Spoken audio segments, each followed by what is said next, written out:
Hello and welcome to a very special episode of the Haaretz Podcast. I'm Allison Kaplan Sommer in Tel Aviv.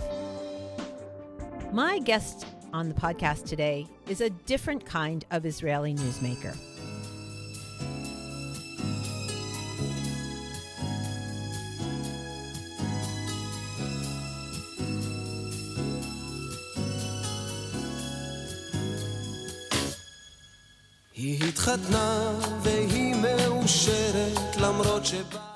Every country has its iconic musicians that last throughout the generations and whose style is so unique, you know exactly who it is from the first note.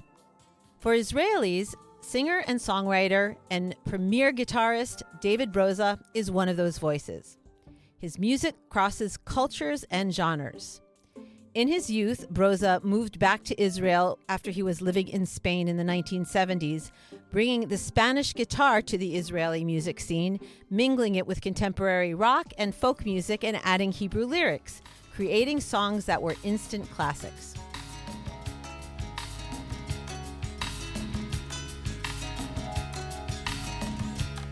האישה שאיתי אינה מתעקשת לרחוץ את גופה דבריך מקודשת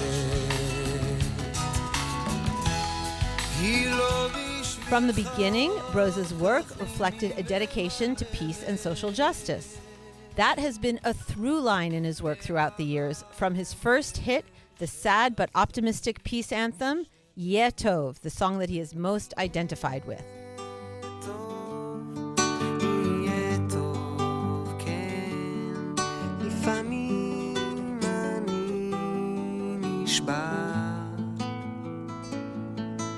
אז הלילה,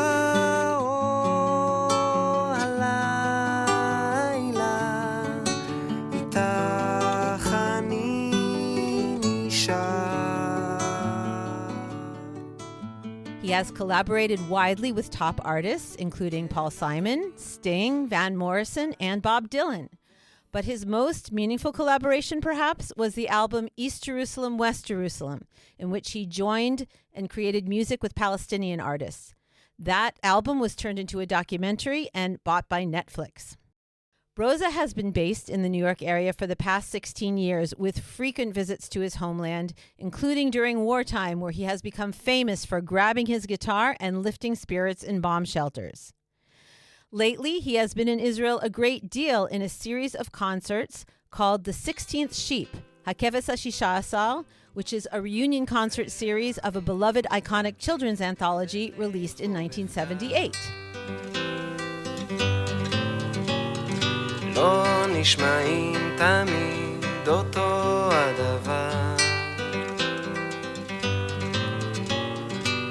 רק אם הוא רעמים So, on the occasion of the 500th episode of the Haaretz Podcast, we've decided to step back a bit from the onslaught of political and military news and focus our attention on Broza and his art. Over the course of our conversation, he doesn't hold back from what he thinks about the current leadership in Israel and in the United States, along with talking about the challenges of being an Israeli artist in the current atmosphere. On with our conversation.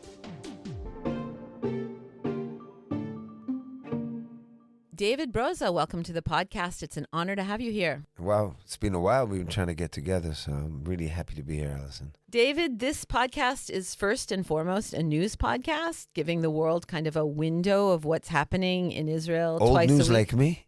That's good. That's safe. So, as you can imagine, it hasn't been a very cheerful podcast over the past few years. We've had to keep track of everything going on here. So bringing you in is a gift we are giving to ourselves in order to celebrate our 500th episode. Our anniversary is nothing compared to all of your milestones right now. You celebrated your 70th birthday. Yeah, that's you're born with that, yeah. You don't have to do anything. Sit under a tree and it'll happen. Your career is about at its 50th mark, It is right? indeed, yeah. 50th year mark. You've celebrated 30 years, I believe, of doing your Christmas shows in New York. That's right. And it's not exactly a round anniversary, but this reunion concert of the 16th Sheep. Keves HaShishasar, as we say. Keves HaShishasar, sort of this legendary children's anthology music project. 47th anniversary. 47th. Okay, so the 50th of that will be coming up soon, very close to the We'll beginning. still be around, yeah. Of course you will. It was sort of a legendary event than this reunion of the 1978 project with thousands and tens of thousands of tickets being snapped up in minutes. 200,000 waiting list. It's remarkable by global standards. Not in Israel. There's something, because it's a small place, almost like an island. We have this bragging thing. We're the best in this. We got the best hummus. We have the best wine. We have the best show on the.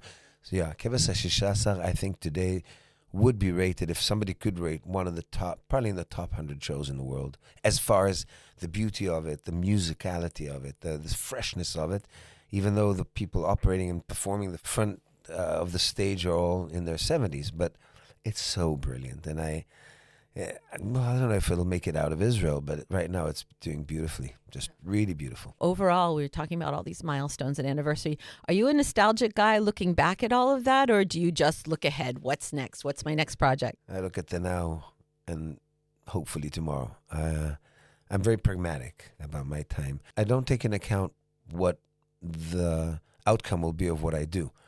I very much contemplate every move. And sometimes it looks like I'm hibernating. Like, what is he doing? He's not moving. Yeah, it's like been a few days. Yeah, right. I may be working on a poem, or maybe working on a concept, or maybe practicing my guitar, which I have to do every day, 5-6 hours, just to keep up with my own, the muscle memory. And I don't know, I kind of stumbled onto this career almost 50 years ago, and I've had to learn really hard. And not fast, because I'm not fast in anything. I take my time in everything. So it's taken me these 50 years to become the master of what I think is of my art and craft. So the maestro, who I am now, only in my own thing. I don't compare myself to anyone, but I do have people I look up to and think, wow, how amazing. Like people like Yoni Rechter, who I work with now.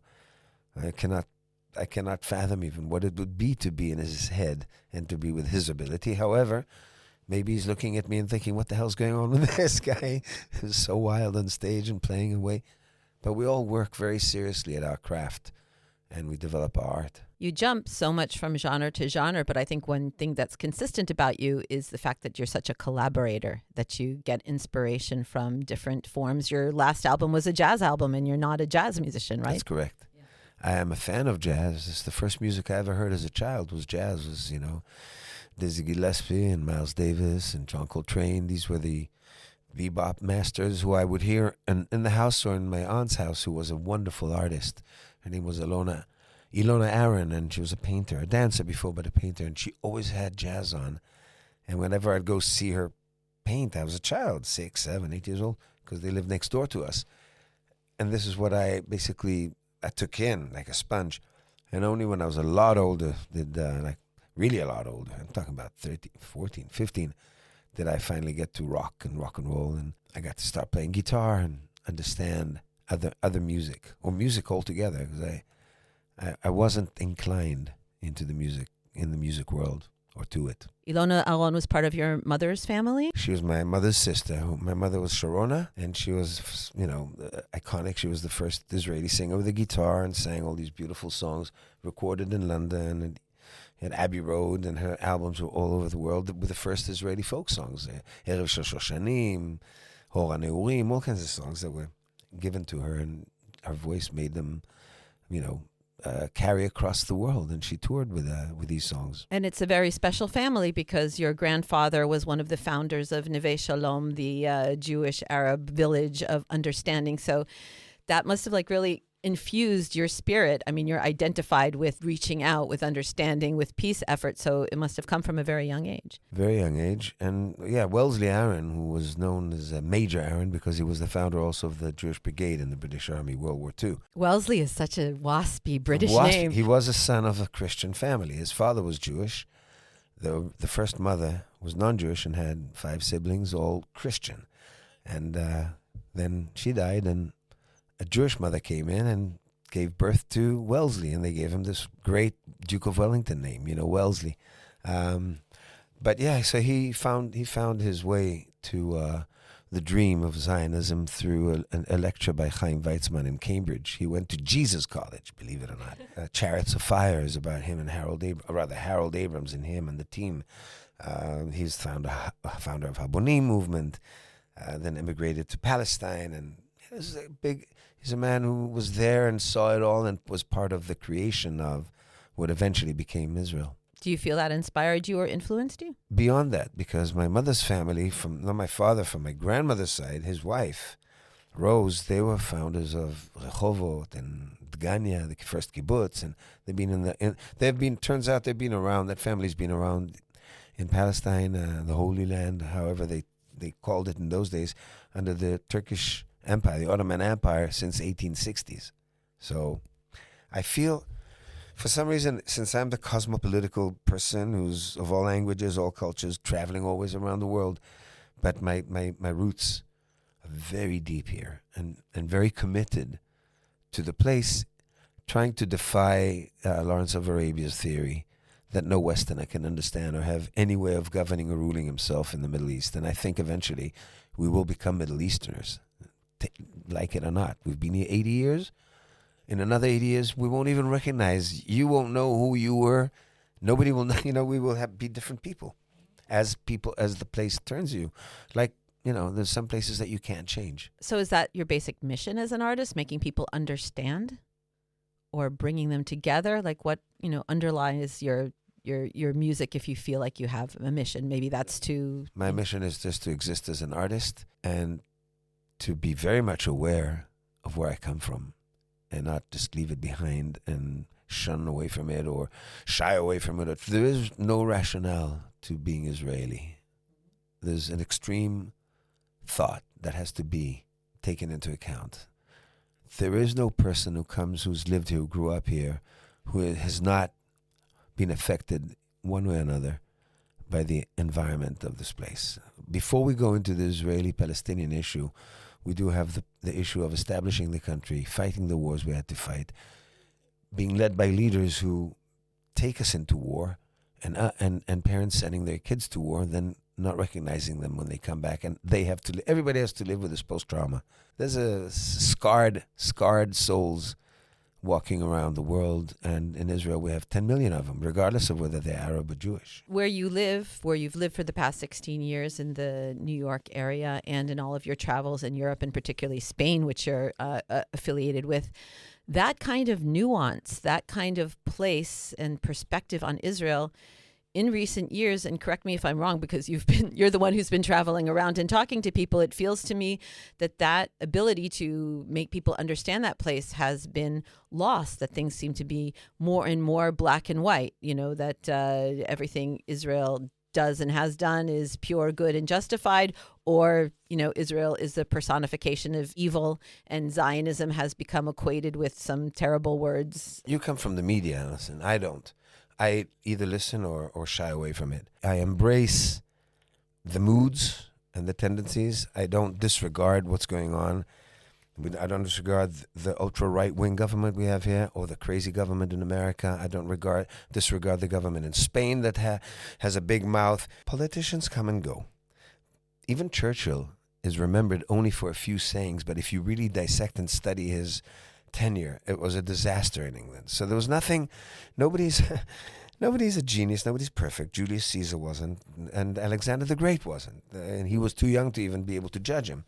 So all I can say is that we live in times that affect us, affect our mood, our blood pressure, our food, everything is being affected. But I'm the artist, and I take in the sun and the rain and the mood on the street and a person laughing and a person crying. I take in my own moods, which I've collected over 7 years of life, and try to transport them through music that I put together, whether it's instrumental or music I write to poetry or to my own lyrics. I don't really convey or tell the story of my inner thoughts, which will be incomplete if they were political, because everything changes on a momentary basis, and they're very complete when it comes to love, disengagement, and disappointments. Basically, it's a universal singer-songwriter. We sing in different languages. We all mean the same, and that is to sing our love out with pain or with happiness. And if there's a listener that connects with us, then there's two of us. And if there's 1,000, then there's 1,000 of us. And that's how the world is. And I've traveled the world because I believe that this place is not disconnected from the rest of the world. We are living in reality that makes us feel as if, oh my God, this only happens to us. Excuse me. The world is full of very turmoils and unevenness and unjust life. And I, the musician, the troubadour, as you might call it. Wandering Jew. The wandering Jew. Benjamin Metudela. I travel the world and I spread my pebbles. They can be a poem by Jonathan Geffen, Nathan Alterman, Meir Ariel. They can be a poem by Federico Garcia Lorca, a song by Serrat, a song by Paco Ibáñez wrote music. They can be a song by Walt Whitman or Theodore Rothke or Elizabeth Bishop. Because these are the languages that I kind of grew up in, having grown up in Israel till I was 12, then in Spain, but in an English school. I was very familiar by the time I finished high school with Spanish from the street, English from the school, and I was a year and a half in a boarding school in England. But I was always, for some odd reason, very fascinated with poetry.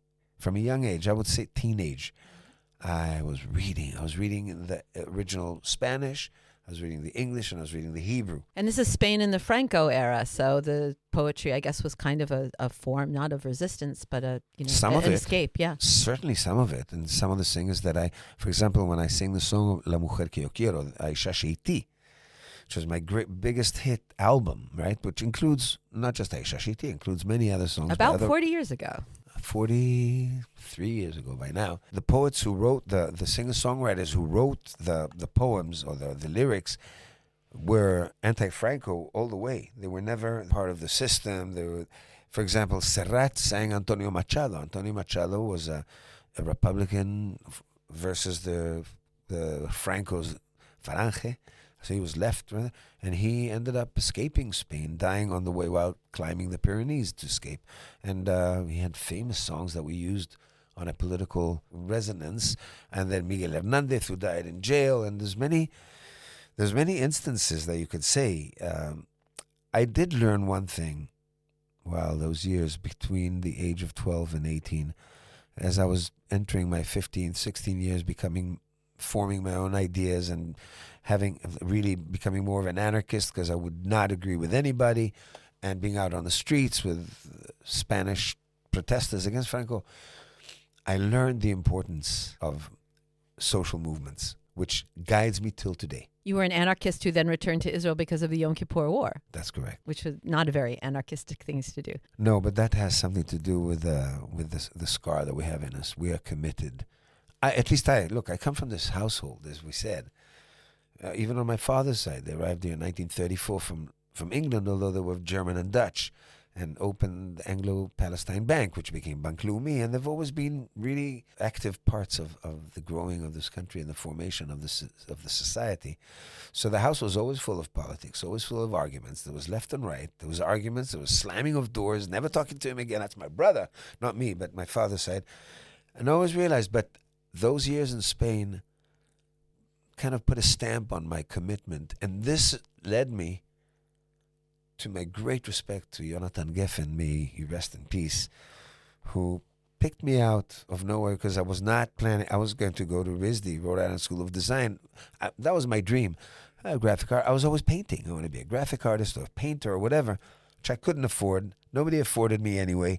And suddenly I get this job on the side of Jonathan Geffen, who was the Lenny Bruce of Israel, who said anything he wanted at any given moment, made a lot of sense to me, and answered my somewhat calling to not shut up, to be active, not necessarily lead a way, but be part of any movement of people that makes sense to me that can bring good to the society. So he was the one who drew you into music, and then it was your idea to bring your Spanish roots into the music eventually. Yes, he recognized my musicality, and made me a professional musician. Then he made me write songs, my first song, Yeh Tov. And then he was frustrated that he couldn't understand the Spanish songs I'm singing with all the poetry and beautiful stuff. So he forced me to translate to them literally, and then he would adapt them into Hebrew, making the Isha Sheiti the best-selling album in all times until today in Israel. And I owe him not the success so much as the direction he gave me. And he taught me to find my own road. He pushed me there. And he revered it, and he supported it. And we loved each other as brothers. He was the main creative force behind Hakeves HaShisha Asar, the 16th sheep. He wrote the book. How long ago did he pass away? 3 years ago. 3 years ago. Do you ever wonder what he would think of what has happened I to don't this have to country wonder. since his death? I know what he thought before. Listen, things are not bad now, and were good yesterday. Right. The situation has been bad for many years. And even at the time when Moshe Dayan, may he rest in peace, was alive, Yonatan had so much to say about his own uncle. Politicians are not our friends. They're supposed to lead us. They're supposed to bring change. They have to take a lot of flack. And we're giving it to them. And in a democracy, we have a right to stand and scream our hearts out. They have to have an elephant skin not to listen. Fine. But we always have something to say. And Yonatan was a big speaker. And he had the intelligence and the intellect and the knowledge. He was a sponge for information. I would never know where his things are coming from. He brought from Greek writing to American writing. Wow. And everything he implanted in me and kind of let me have the reins to pull the carriage of music forward. And that's what made us so good friends. And we loved eating together. And I'd cook, and he loved my cooking. And we'd drink a good glass of wine. I kind of brought the Spanish vibe back, which I'd kind of absorbed in my years in Spain. And that still is my biggest happiness. Moments of happiness is to connect to the Spanish, really to the Spanish culture that I am so indebted to. What do you think he would have to say about post-October 7th Israel? Something different from the things he said before? This should never have happened. And yet, as my dear wife Neely says, the cosmos is so perfect. I don't know. I'm so sad. I'm so tired, but very hopeful. I believe that you got to hit rock bottom. Are we there? I don't know. It's not just Israel, The United States is not a lot better with its fanaticism and its leadership that's not clear to anyone. Spain has its own issues. France has its issues. Britain is asking itself, where is it headed? Germany, look, these are the times. 80 years after World War II, the new order needs new arrangement so that the new order can continue. God help us. I just really, really hope that humans are,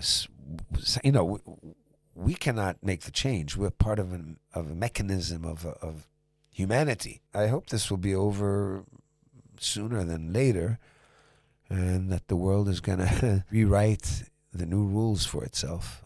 And who knows what's going to happen after Trump, Sad but hopeful is kind of your brand. It is very hopeful. I'm always hopeful. I said, I'm sad, as you said. But I don't know if we've hit rock bottom. Even if we do, the artists, where in fascist governments, the artists are the first ones to be burnt, banned, thrown out in every regime. Franco's regime, Hitler's, everybody. Here it's not easy either today to say what you want, how you want. There are people actually on the street, and also there's all the social media crap. And I forgive my language, but it is crap, because it goes down the chute, never comes back again. And somebody can always pick something up you said 20 or 15 years ago, I don't know, and make you feel bad about it or have to explain yourself. All I can say is that you got to be hopeful. Are you kidding? It's like, I would have to stop singing if I wasn't hopeful. My DNA is happy. I love people of all walks of life. Well, you're known here, infamous for going to places where people are losing hope, bomb shelters, people who've been through terrible things, picking up your guitar and doing what you can to lift their spirits. And you do the same in the United States. After October 7th, you were dropping into synagogues. Any place that can bring people together, just to mingle, listen to an hour of music, and then hang around and see how everybody's doing, So lifting other people's spirits helps you feel better too? It lifts my spirit first. Remember, I am the one who really is performing and getting all the benefits for my own good. When I perform, my heart gets filled. The brain just throws all the endorphins and the adrenaline, and I am on a high, regardless of who's listening, how many are listening, what it's doing to them. Hopefully, everybody connects to the same wavelength. Art in itself is a martial form of art. My guitar playing is part of a martial art. My singing is part. I have to dedicate my entire day, every day of the year. Sometimes I can take a day off, and those who believe in Sabbath, well, my Sabbath is in every minute that I live and breathe.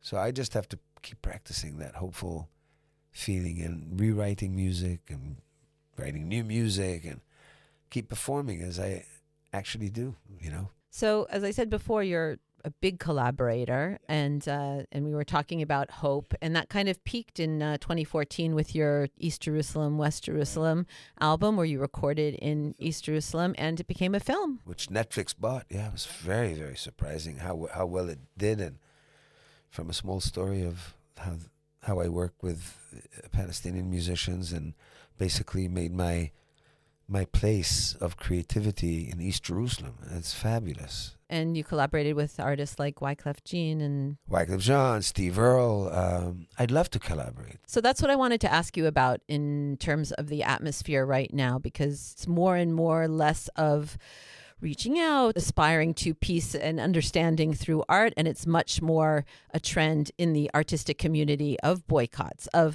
non-normalization. I noticed that you cover people who maybe aren't so fond of Israel, like Roger Waters, Elvis Costello. So has that made your attitude of trying to collaborate, of trying to reach out, of trying to cooperate more challenging? Do you find yourself finding it more difficult to find partners in your art? No, I don't find it at all. And I mean, Steve Earle is a very, very voiced, I would say, left-wing thinking.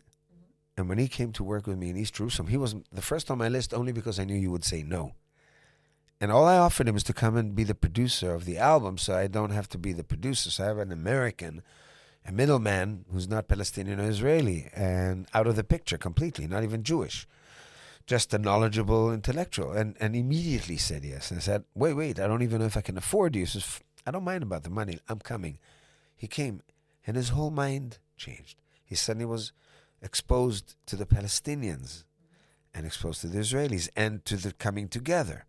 And it blew his mind. But has that spirit and ability to do something like that album, do you think, survived the Gaza war, survived what we're going through in Iran? You think it's still there? Yeah, absolutely. I mean, people don't lose hope. My sadness is that we're all very, very aware of the repercussion if we put our heads up and say, hey, there are people suffering across the border, and it's beyond politics. This is humanitarian. If you talk like this in Israel in such a liberal way, you get clamped down, you get Ben David coming and disturbing your peace and quiet. He's like a hoodlum.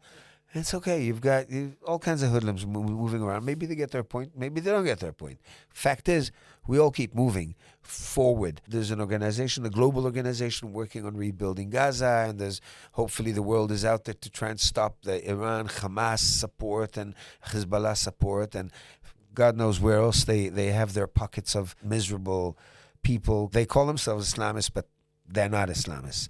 They're just miserable people who want to create havoc and terror everywhere. So supported by Iran, let's say. So the world is right now is dealing with a lot of things, although it doesn't admit to it. Israel is a lot of flack, and we have a government that does not govern in a proper way. They just want to create instability in the society that we live. And we're all very fragile. We need strength now. We need songs. We need art. And the art that's going to come out is going to shock us in a year or two. We need to maintain the oxygen that creates the hope and the vitality of a society. And you can't erase it. You can't let it be erased.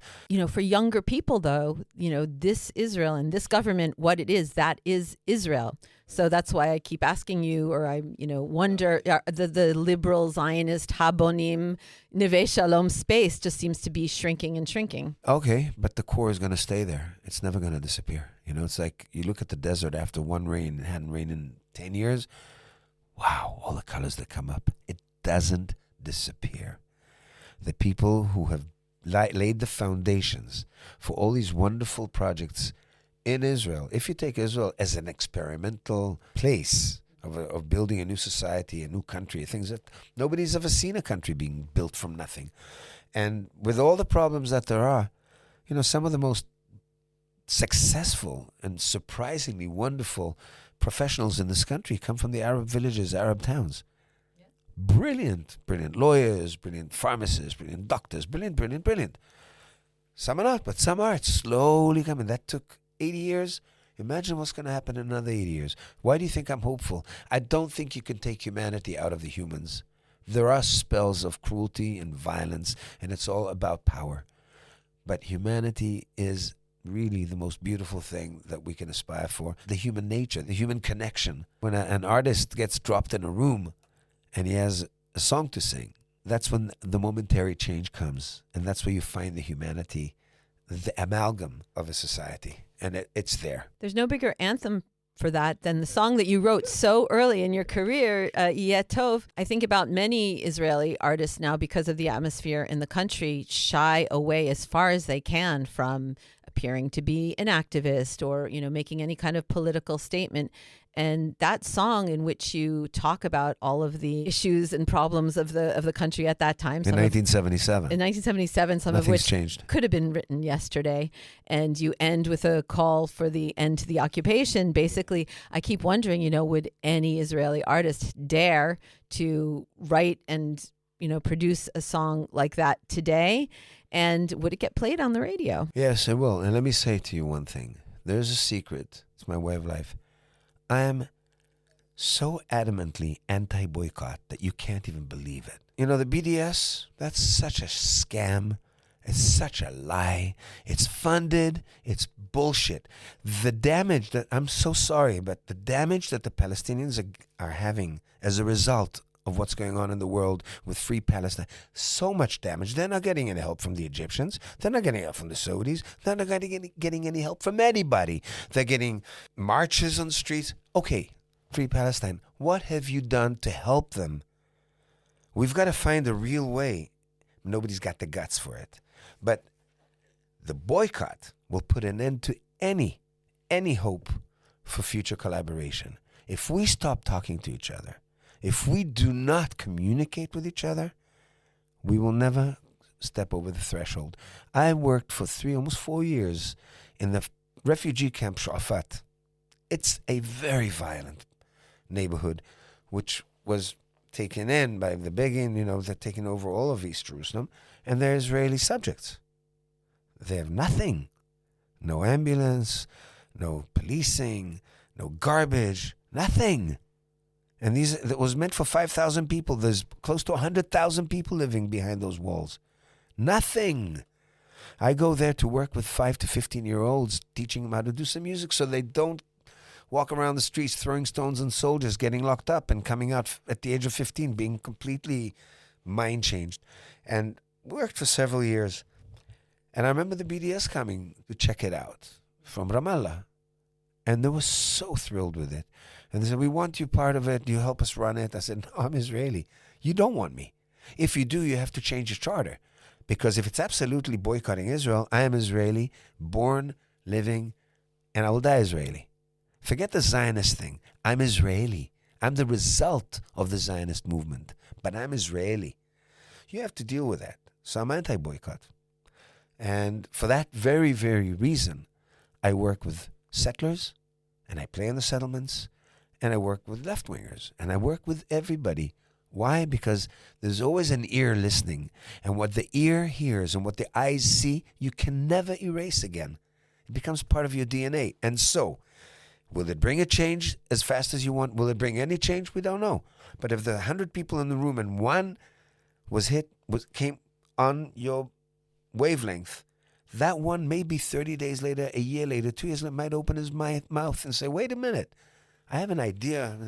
You don't know where it's born. And I will play, I've been called to these circles of Israeli settlers and hardcore Shabab, like Palestinians, to sit around, 40 people, talk at each other and say, what's on your mind? What's hard for you? How difficult? And I'm talking about in the West Bank. And then I come and I sing a song. We all sing together. And then I sing another song. We talk about, and then they fall on each other's shoulders. And you want to tell me that boycott is good?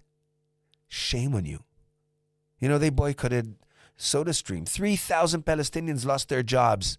Their families had no food to eat. What's the difference to you on that? Work on the political side. Don't take the money, the moneymaker, the salaries, the existence away from the poor people who are the proletarians like me. What are you doing? What are you doing, Mr. Roger Waters? I think like you. Something is being very terribly governed. Can you deal with that? Do you think by boycotting you're going to actually paralyze them? Don't you realize that good or evil survive with or without your opinion or my opinion or his opinion? It doesn't help. I'm really sorry. And I feel the same as you do about everything that's happening in the world and in my world. I'm trying to do something about it, but not by boycotting. Let's get to work together. Let's put workforces, organize meetings, as many have done. You know, there's so many important meetings. And you feel like you place. still have partners for that. You still feel like the Palestinian artists who collaborated with you in the past would do so today. You know what? You need one partner. Why talk partners? Because one brings another. One brings another. You have to prove yet again and again and again that it works. What if you find one person? My grandfather was one. Then he found Father Bruno, the priest, Dominican priest on the hill there, Neve Shalom. Together they talked. Then there was a group of Israelis and Palestinians who got together, Arab Israelis, got together and decided that they want to make that hill into a hill which will be the center for schools for coexistence. And they've built the tools and they export them all over the world. They're the only village of its kind in the world. Neve Shalom Wahat al-Salam, oasis of peace. The only one of its kind. And it's not a business and it's not a real estate. It's an ideology, and it's a way of thinking globally, but coming from a very, very infected war zone. So I knew the right person to invite to bring our spirits up. My final request on the podcast is to lift our spirits with at least a piece of your great anthem in which you don't shy away from looking at what's wrong, but yet providing hope for the future and a way of understanding it, which I think, you know, everybody who reads Haaretz could use right now. Would you mind playing a bit of Yeto Yeah, for I us? can, you know, it's such a long song. I'll do the end of the song because That's the best it's part. a whole podcast itself. That's the best part.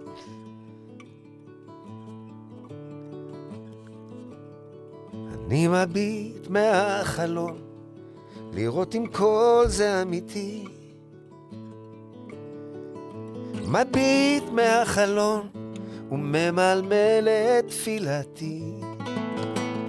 עוד נגור זאב עם כבש, מנמר ירבץ צמדי, אך בינתיים אל תוציאי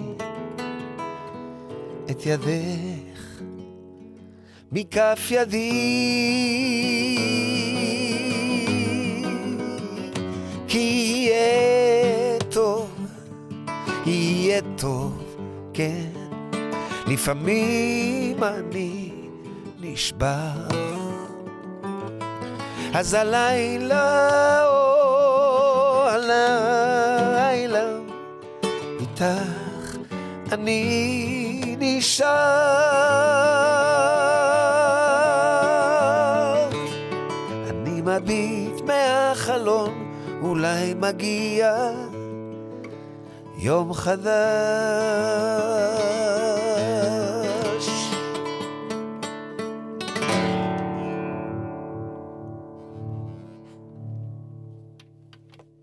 Wow. Exactly. You don't sing it in English, do you? I've seen it with No, I subtitles. did once with Jackson Brown. It's all right, it's okay. Sometimes I just break down. But tonight I know, tonight our love will bring us back around. That was with Jackson Brown at Masada 2007. You've said that some of your lyrics to some of the songs that you sing, and maybe some in this Kevesh Shishasa concert, in these times are so deep and painful that it's hard for you to sing them, right? Well, it's not hard. It's just deeply emotional. As sometimes, even last night, I'm not the only one. I think Yoni said it, maybe Gidi said it, and the audience certainly felt it was coming from the audience. It's like you're choking. I could feel the tears. Like, I don't want it because we have cameras on us, like HD. I could see it. Not that I'm embarrassed. It's the truth. If it does, and maybe people do see it because I have to wipe it out afterwards. Even now, It's not easy to sing in any time. And when I sing these songs, even in happy moments, when the wars are over, these songs bring me back to moments in my life or in life. Not necessarily particular graphic moments.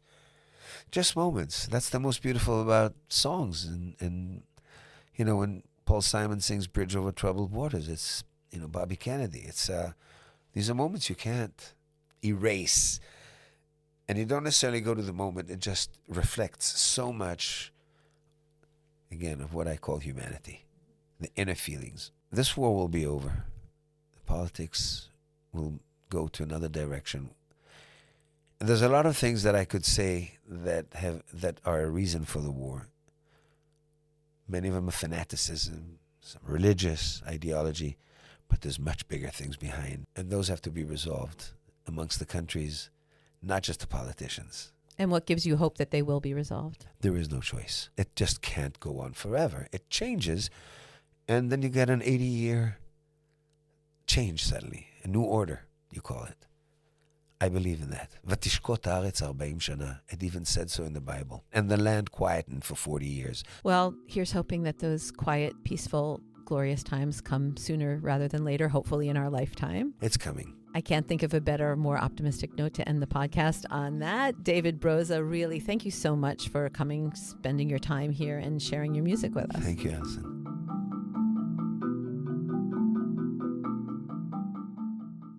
And that wraps things up for this episode of the Haaretz Podcast. Thanks to my guest, David Broza, and to my producer and editor, Adi Shacham. Don't forget, if you want to keep listening to the podcast and not miss an episode, subscribe to us on Apple or Spotify or wherever you get your podcasts. And if you want to, leave us a comment or a 5-star rating, and that way more people can find us. And to keep up with all the latest news on Israel, the Middle East, and the Jewish world, do not forget to subscribe to and follow Haaretz.com. I'm Allison Kaplan Sommer, and until next time, shalom from Tel Aviv.